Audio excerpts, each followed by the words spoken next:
कभी आपने सोचा है कि हमारी जिंदगी का कितना बड़ा हिस्सा, शायद 90% बस इस बात पर टिका होता है कि हम चीज़ों को देखते कैसे हैं?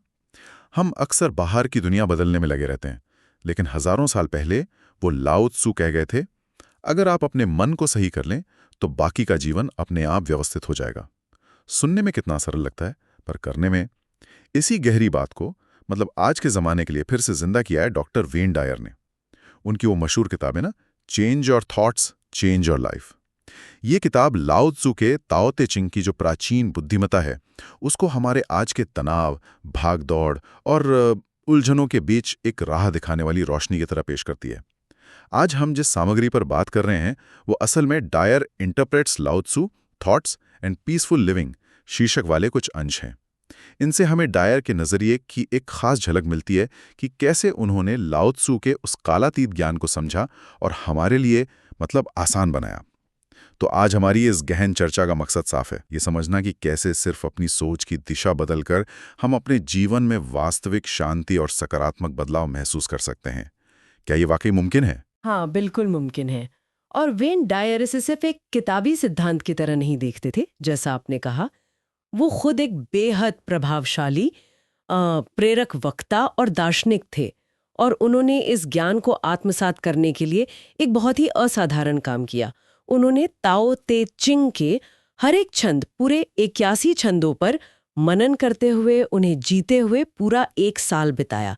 उनका अपना अनुभव था, जैसा उन्होंने कहा भी है, मैंने लाओ त्सु के साथ 1 साल बिताया और इसने मेरे हर चीज को देखने का तरीका बदल दिया। तो ये कोई अकादमिक रिसर्च नहीं थी, ये एक गहरा व्यक्तिगत रूपांतरण था। और डायर के काम की खासियत यही है कि उन्होंने इस प्राचीन चीनी दर्शन को, जो शायद कुछ लोगों को रहस्यमय या मुश्किल लगे, आज की हकीकत से जोड़ा है। आज जब हम तनाव, डर, भविष्य की चिंता और ख़ास तौर पे ये जो आजकल बहुत बढ़ गया है, हर बात पर ज़रूरत से ज़्यादा सोचना मतलब ओवरथिंकिंग, उससे जूझ रहे हैं, डायर ने ताओ को एक व्यवहारिक गाइड की तरह पेश किया है। उन्होंने जटिल सूत्रों को रोजमर्रा की जिंदगी में लागू करने लायक तरीकों में ढाला। मुझे लगता है ये उनके काम का असली महत्व है। ये बात बहुत दिलचस्प है कि उन्होंने इसे जिया, सिर्फ पढ़ा नहीं। चलिए, इसी नजरिए से पहले मुख्य विचार को समझते हैं जो डायर उजागर करते हैं कि हमारी धारणा ही हमारी वास्तविकता है। यानी बाहर क्या हो रहा है, उससे ज्यादा जरूरी ये है कि हम उसे अपने अंदर कैसे देख रहे हैं, कैसे समझ रहे हैं। ये बात है ना। इसका वो क्लासिक उदाहरण है ट्रैफिक जाम वाला। सोचिए, सुबह का वक्त है, आप जाम में फंसे हैं। एक इंसान है जो गुस्से से उबल रहा है, हॉर्न बजा रहा है, सामने वाले को कोस रहा है, उसका पूरा दिन खराब हो गया समझो। दूसरी तरफ उसी जाम में शायद पिछली ही गाड़ी में कोई और है जो शांत है, शायद कोई पॉडकास्ट सुन रहा है या बस बाहर देख रहा है या अपनी कॉफी पी रहा है। स्थिति दोनों के लिए एक ही है, गाड़ियां रेंग रही हैं, लेकिन एक के लिए वो अनुभव नर्क जैसा है, दूसरे के लिए शायद बस ठीक है, ऐसा होता है। तो डायर के हिसाब से हकीकत क्या है? ट्रैफिक जाम या हमारा उस जाम पर रिएक्शन? बिल्कुल सही। और डायर इसी बिंदु पर लाओ त्सु के उस मशहूर कथन को बार बार दोहराते हैं, जो शायद इस पूरी किताब का क्या कहें निचोड़ है। When you change the way you look at things, the things you look at change। यानी जब आप चीज़ों को देखने का अपना नज़रिया बदलते हैं, तो वो चीज़ें जिन्हें आप देख रहे हैं वो खुद ब खुद बदल जाती हैं। ट्रैफिक जाम नहीं बदलता जैसा आपने कहा, लेकिन आपका अनुभव बदल जाता है। डायर इससे सिर्फ एक सकारात्मक सोच की तरह नहीं देखते, बल्कि वो इससे एक गहरी सच्चाई मानते हैं कि हमारी आंतरिक दुनिया ही हमारी बाहरी दुनिया का निर्माण करती है। वो कहते हैं कि हमारी सोच एक चुंबक की तरह काम करती है, जो वैसे ही अनुभवों को हमारी ओर खींचती है। तो उस ट्रैफिक जाम में जो गुस्सा महसूस कर रहा है, वो शायद आगे भी दिन भर वैसी ही निराशाजनक चीजों पर ध्यान देगा, जबकि शांत रहने वाला शायद कुछ अच्छा ढूंढ लेगा। ये बाहरी परिस्थितियों पर हमारी महारत नहीं, बल्कि अपनी आंतरिक प्रतिक्रिया पर महारत हासिल करने की बात है। ये वाकई सोचने पर मजबूर करता है कि कंट्रोल असल में हमारे अंदर है, बाहर नहीं। अच्छा, इसी से जुड़ा हुआ एक और बड़ा कॉन्सेप्ट है ताओ ते चिंग का वू वे। वू वे इसे अक्सर सहज कर्म या बिना प्रयास के कर्म कहा जाता है। ये सुनने में बड़ा विरोधाभासी लगता है, खासकर आज की दुनिया में जहां हसल कल्चर का बोलबाला है। इसका सूत्र है do nothing and yet leave nothing undone. कुछ ना करें फिर भी कुछ भी अधूरा ना छोड़ें। डायर ने इसे आज के लिए कैसे समझाया? मुझे वो पानी का रूपक हमेशा बहुत शक्तिशाली लगा है इसे समझने के लिए। पानी कभी लड़ता नहीं, जोर नहीं लगाता, वो बस बहता है। लेकिन अपने निरंतर प्रवाह और कोमलता से वो सबसे कठोर चट्टानों को भी काट देता है। वो हमेशा नीचे की ओर बहता है, सबसे विनम्र जगह लेता है, लेकिन अंत में समुद्र तक पहुंच ही जाता है। क्या वू वे इसी तरह की शक्ति की बात करता है, जबरदस्ती करने के बजाय प्रवाह के साथ बहने की? हाँ, बिल्कुल। डायर इसी पानी के रूपक का इस्तेमाल करते हुए वू वेई को समझाते हैं। उनका कहना है कि वू वेई का मतलब आलस्य या निष्क्रियता बिल्कुल नहीं है। ये कर्मण्यता के खिलाफ नहीं है, बल्कि ये जबरदस्ती और अत्यधिक प्रयास के खिलाफ है। डायर ने अपने अनुभवों से ये पाया और वो इसे लिखते भी हैं कि जब हम किसी चीज को पाने के लिए बहुत ज्यादा तनाव लेते हैं, चिंता करते हैं, हर पल उसी के बारे में सोचते हैं, पूरी तरह हताश हो जाते हैं, जिसे वो ट्राइंग टू हार्ड कहते हैं, तो हम अनजाने में ही उस चीज को खुद से दूर धकेल रहे होते हैं। हमारी ये बेचैनी एक तरह की नकारात्मक ऊर्जा पैदा करती है। इसके विपरीत वू वेई का मतलब है कर्म करना, लेकिन एक शांत चित्त अवस्था से, सहजता से, बिना परिणाम से बुरी तरह चिपके हुए। आप अपना सर्वश्रेष्ठ प्रयास करते हैं और फिर उसे ब्रह्मांडीय प्रवाह या ताव पर छोड़ देते हैं। डायर इसे प्रयास रहित कर्म कहते हैं। आप काम कर रहे हैं, लेकिन आपके अंदर कोई संघर्ष, कोई खिंचाव नहीं है। आप नाव खे रहे हैं, लेकिन धारा के साथ, धारा के खिलाफ नहीं। और डायर के अनुसार जब हम इस अवस्था में होते हैं तो अक्सर चीजें ज्यादा आसानी से, ज्यादा जादुई तरीके से होने लगती हैं। परिस्थितियां खुद ब खुद अनुकूल होने लगती हैं। लेकिन यहाँ एक सवाल उठता है। आजकल की दुनिया तो बहुत प्रतिस्पर्धी है। अगर हम ज्यादा कोशिश नहीं करेंगे तो क्या पीछे नहीं रह जाएंगे? क्या डायर इस व्यावहारिक दुविधा पर कुछ कहते हैं? कहीं वू वे हमें दुनिया से अलग थलग तो नहीं कर देगा? ये बहुत वाजिब सवाल है और डायर इस बारीकी को समझते थे। वो ये नहीं कह रहे हैं कि लक्ष्य निर्धारित न करें या मेहनत न करें। उनका जोर इस बात पर है कि मेहनत और लक्ष्य प्राप्ति की प्रक्रिया तनावपूर्ण और दुखदायी न हो। वो वही का मतलब समर्पण है, हार मान लेना नहीं। आप अपना काम पूरी लगन से करते हैं, लेकिन इस समझ के साथ कि अंतिम परिणाम आपके अकेले के हाथ में नहीं है। डायर इसे अहंकार के नियंत्रण को छोड़ने की तरह देखते हैं। जब हम ज्यादा कोशिश करते हैं तो अक्सर उसके पीछे हमारा अहंकार होता है। मुझे ये हासिल करना ही है, मुझे सफल दिखना ही है। वो वे अहंकार को एक तरफ रखकर अपनी अंतरात्मा या सहज ज्ञान पर भरोसा करके कर्म करने की बात करता है। ये एक सूक्ष्म संतुलन है, कर्म करना पर बिना आंतरिक घर्षण के। और डायर मानते थे कि इस तरह से किया गया कर्म ज्यादा प्रभावी और टिकाऊ होता है। अहंकार, हाँ, ये शब्द हमें सीधे तीसरे मुख्य विचार पर ले आता है, अहंकार बनाम ताओ। डायर और लाओ त्सु के अनुसार हमारी ज्यादातर व्यक्तिगत और आपसी समस्याओं की जड़ में यही अहंकार बैठा है। अहंकार की आवाज कैसी होती है? मैं सही हूं, तुम गलत हो, मुझे ये चाहिए, मेरी बात मानो, देखो मैं कितना खास हूं। जबकि ताओ यानी प्रकृति का सहज प्रवाह या हमारी सच्ची आत्मा की आवाज कुछ और कहती है, सब जुड़े हुए हैं, चीजें जैसी हैं उन्हें स्वीकार करो, प्रवाह के साथ बहो, शांत रहो। डायर इस टकरार को कैसे सुलझाने की सलाह देते हैं? उनकी एक सलाह मुझे बहुत असरदार लगती है। Let go of your need to be right. सही होने की अपनी जरूरत को जाने दो। जरा सोचें, दिन भर में हम कितनी बहसों में, कितनी असहमतियों में सिर्फ इसलिए उलझे रहते हैं कि हमें अपनी बात सही साबित करनी होती है, चाहे वो घर पर हो, ऑफिस में हो या सोशल मीडिया पर। डायर कहते हैं कि जैसे ही आप ये तय करते हैं कि मुझे सही नहीं होना, मुझे शांत होना है, आधी लड़ाई तो वहीं खत्म हो जाती है। क्या ये इतना आसान है? कहने में आसान है पर करने में अभ्यास लगता है। लेकिन डायर इसे शांति पाने का सबसे सीधा रास्ता बताते हैं। वो पूछते हैं, बहस जीतकर आपको क्या मिलता है? क्षण भर का अहंकार का संतोष, लेकिन उसकी कीमत क्या होती है? रिश्तों में तनाव, मन में कड़वाहट, ऊर्जा की बर्बादी। डायर याद दिलाते हैं कि लाओ त्सु के अनुसार सबसे बड़ा योद्धा वो है जो बिना लड़े जीतता है, और सही होने की जरूरत छोड़ देना बिना लड़े जीतने का एक तरीका है।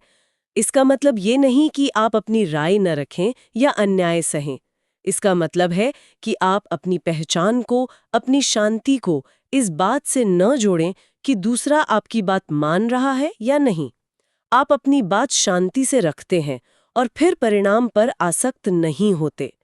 डायर के लिए शांति उस क्षणिक जीत से कहीं ज्यादा मूल्यवान है। ये आंतरिक संघर्ष को खत्म करने का अभ्यास है। जब अंदर शांति होती है तो बाहर की परिस्थितियां उतनी परेशान नहीं करती। सही होने की जरूरत छोड़ना, ये वाकई एक अभ्यास है। तो हमने धारणा, सहज कर्म और अहंकार पर बात की। अब सवाल यह है कि इस सब ज्ञान को, ताओ की इस समझ को हम अपनी रोजमर्रा की भागदौड़ भरी जिंदगी में उतारें कैसे? डायर ने ताओ ते चिंग के 81 छंदों से 81 पाठ निकाले। उनमें से कोई खास शिक्षा जो आज के समय में बहुत प्रासंगिक हो? बिल्कुल। डायर के निकाले गए 81 पाठों में से कई आज सीधे लागू होते हैं। एक जो मुझे खास तौर पर महत्वपूर्ण लगता है वो है live with less, do less, be more. यानी कम चीजों के साथ जियो, कम व्यर्थ की भागदौड़ करो और ज्यादा बनो, अपने असली स्वरूप में रहो। सोचिए आज हम किस दुनिया में जी रहे हैं। हर तरफ से संदेश आता है और ज्यादा पैसा कमाओ, ज्यादा चीजें खरीदो, ज्यादा हासिल करो, ज्यादा व्यस्त रहो। सोशल मीडिया पर हर कोई अपनी उपलब्धियां दिखा रहा है। इस ज्यादा की अंतहीन दौड़ में डायर का ये कहना कि कम के साथ जियो, कम करो, एक क्रांतिकारी विचार लगता है। उनका मतलब गरीबी में जीना नहीं था, बल्कि अनावश्यक चीजों और व्यर्थ की गतिविधियों से छुटकारा पाना था। उनका मानना था कि जब हम बाहरी चीजों को जमा करने और बाहरी कामों में उलझे रहने के बजाय अपनी ऊर्जा बचाते हैं, तो हमें अपने भीतर झांकने का, अपने असली स्वरूप को पहचानने का, यानी अधिक बनने का मौका मिलता है। सच्ची सफलता उनके लिए बाहरी जमाखोरी नहीं, बल्कि आंतरिक शांति और सादगी थी। ये कम करो अधिक बनो वाली बात दिलचस्प है। क्या इसका मतलब है कि हमें कम महत्वाकांक्षी होना चाहिए? नहीं, डायर इसे महत्वाकांक्षा के खिलाफ नहीं देखते, बल्कि महत्वाकांक्षा की दिशा बदलने की बात करते हैं। बाहरी सफलता की अंधी दौड़ के बजाय आंतरिक विकास और शांति को अपनी महत्वाकांक्षा बनाने की बात करते हैं। वो ये भी कहते हैं कि जब आप सादगी अपनाते हैं, कम चीजों पर ध्यान केंद्रित करते हैं, तो आपकी ऊर्जा ज्यादा केंद्रित और प्रभावी हो जाती है। आप उन चीजों पर ध्यान दे पाते हैं जो वाकई मायने रखती हैं। तो ये कम करना असल में ज्यादा प्रभावी होना बन सकता है, लेकिन एक शांत और केंद्रित तरीके से। और इसी से जुड़ा एक और अहम पहलू है डायर के दर्शन का ऊर्जा का नियम। वो मानते थे, जैसा कि कई आध्यात्मिक परंपराएं सिखाती हैं, कि हमारे विचार और भावनाएं एक खास तरह की ऊर्जा विकृत करते हैं, और ब्रह्मांड का नियम है कि समान ऊर्जा को आकर्षित करती है। Like attracts like.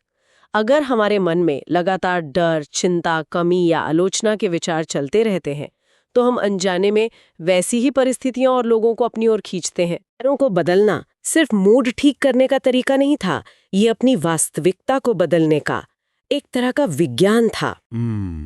ये ऊर्जा का नियम और आकर्षण का सिद्धांत, ये हमें 5वें मुख्य विचार की ओर ले जाता है, परिवर्तन और विश्वास।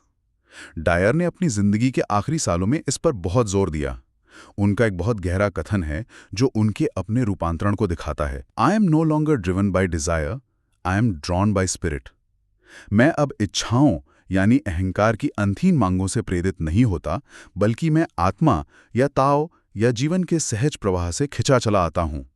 ये एक ऐसी अवस्था लगती है जहां आप जीवन में चीजों का पीछा करना छोड़ देते हैं और भरोसा करते हैं कि जीवन आपको सही दिशा में ले जाएगा। क्या ये संभव है ऐसा करना? डायर के अनुसार न सिर्फ संभव है, बल्कि यही जीने का सबसे शांतिपूर्ण और प्रभावी तरीका है। ये प्रवाह पर विश्वास ताओवाद का सार है। इसका मतलब हाथ पर हाथ धरकर बैठना नहीं है, जैसा मैंने पहले कहा, बल्कि अपने कर्म करते हुए परिणाम को ईश्वर, ब्रह्मांड या जीवन के प्रभाव पर छोड़ देना है। ये समझना कि एक बड़ी शक्ति है जो हमसे ज्यादा जानती है कि हमारे लिए क्या सही है। जब हम हर चीज को नियंत्रित करने की कोशिश छोड़ देते हैं, अपने छोटे से अहंकार की योजनाओं को थोड़ा ढीला छोड़ते हैं, तो जीवन हमें उन रास्तों पर ले जा सकता है जिनकी हमने कल्पना भी नहीं की थी और जो शायद हमारे लिए ज्यादा बेहतर हों। जैसे पानी बिना किसी नक्शे के, बिना किसी चिंता के बस बहता जाता है और आखिरकार समुद्र में मिल जाता है। वैसे ही अगर हम ताओ पर, जीवन के सहज ज्ञान पर भरोसा करें, तो हम भी अपनी मंजिल तक पहुंच सकते हैं, शायद ज्यादा सुकून और आनंद के साथ। तो डायर की शिक्षाओं से एक व्यवहारिक सलाह जो हम सब अपना सकते हैं वो ये है, जब भी मन में बेचैनी, डर, गुस्सा या कोई भी नकारात्मक भाव उठे तो एक पल रुकें, गहरी सांस लें, याद दिलाएं ये सिर्फ एक विचार है और मैं अपने विचार बदल सकता हूँ। डायर का मंत्र था, विचार बदलो, जीवन बदलो। ये छोटा सा वाक्य अगर इसे लगातार याद रखा जाए और इस पर अमल करने की कोशिश की जाए तो इसमें धीरे धीरे गहरा बदलाव लाने की शक्ति है। ये हमें याद दिलाता है कि स्टीयरिंग व्हील अभी भी हमारे हाथ में है, कम से कम हमारे आंतरिक अनुभव का। तो आज हमने वेन डायर के नजरिए से लाओ त्सु के ज्ञान की गहराइयों में झांकने की कोशिश की, और जो बात बार बार उभर कर सामने आई वो यही है कि हमारी बाहरी दुनिया काफी हद तक हमारी आंतरिक दुनिया का प्रतिबिंब है। हम दुनिया को वैसे नहीं देखते जैसी वो है, बल्कि वैसे देखते हैं जैसे हम खुद हैं। हमारे विचार, हमारी धारणाएं, हमारी भावनाएं, यही वो लेंस है जिनसे हम अपनी जिंदगी को देखते और अनुभव करते हैं। और सबसे उम्मीद जगाने वाली बात यह है कि डायर के अनुसार ये लेंस बदला जा सकता है। अपनी सोच को सचेत रूप से चुनकर हम ना सिर्फ अपनी आंतरिक शांति को बढ़ा सकते हैं, बल्कि धीरे धीरे अपनी बाहरी परिस्थितियों को भी सकारात्मक रूप से प्रभावित कर सकते हैं। ये शक्ति हम सबके अंदर है। बिल्कुल। और जाते जाते एक सवाल सबके सोचने के लिए छोड़ जाते हैं, जिस पर आप अपनी सुविधा अनुसार विचार कर सकते हैं। अगर ये सच है कि हमारी सोच हमारी ऊर्जा और हमारी हकीकत को बनाती है, तो इसी पल आपके मन में ऐसा कौन सा एक छोटा सा, मामूली सा लगने वाला विचार या नजरिया है जिसे अगर आप आज से ही बदलना शुरू करें तो आपकी जीवन की दिशा थोड़ी और बेहतर हो सकती है। जरूरी नहीं कि वो कोई पहाड़ जैसा बड़ा विचार हो, शायद कोई छोटी सी शिकायत, कोई छोटा सा डर, कोई छोटी सी धारणा, बस एक विचार, उसे बदलने की शुरुआत कहाँ से हो सकती है?